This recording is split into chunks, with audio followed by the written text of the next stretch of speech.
Bonjour, je m'appelle Guillaume, promotion 2010 et je suis ingénieur système en centrale inertielle.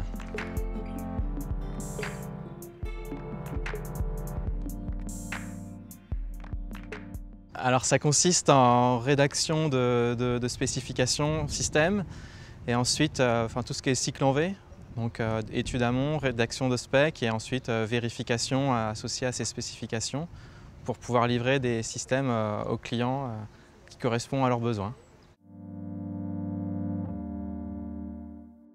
C'est un système qui sert de localisation et qui sert de référence d'orientation pour plusieurs types de porteurs, que ce soit dans le maritime, dans l'aérien ou dans le terrestre. Donc à partir de capteurs qui sont construits par notre entreprise, donc des accéléromètres et des gyromètres, on peut fournir la position d'un avion, d'un bateau ou d'un véhicule terrestre partout dans le monde, indépendamment de la présence ou non de GPS. L'essentiel du travail se passe derrière un bureau et en utilisant des logiciels de calcul pour pouvoir modéliser et dimensionner nos systèmes. Et une partie de réunion aussi pour se mettre d'accord avec toutes les équipes.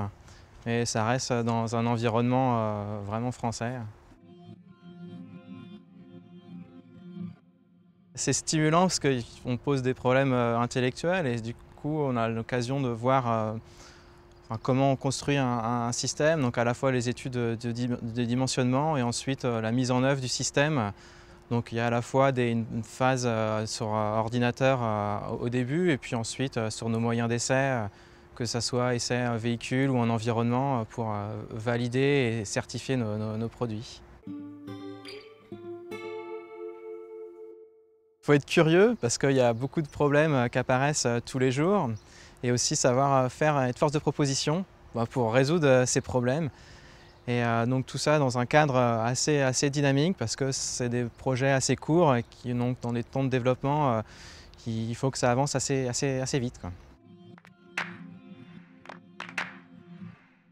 Alors oui, à tous les cours qu'on a pu avoir et les TD qu'on a pu avoir pendant le cursus m'ont permis aujourd'hui de pratiquer mon métier avec aisance. On a eu beaucoup de cours en traitement du signal, et c'est vraiment en traitement du signal et en automatique, et c'est les compétences techniques primordiales pour accomplir cette mission qu'on m'a confiée.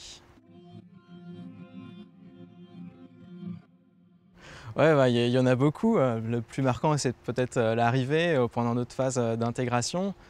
Et aussi à la fin, là, lors de la remise des diplômes qui clôt un peu ces années d'étudiants pour aller dans le monde du travail.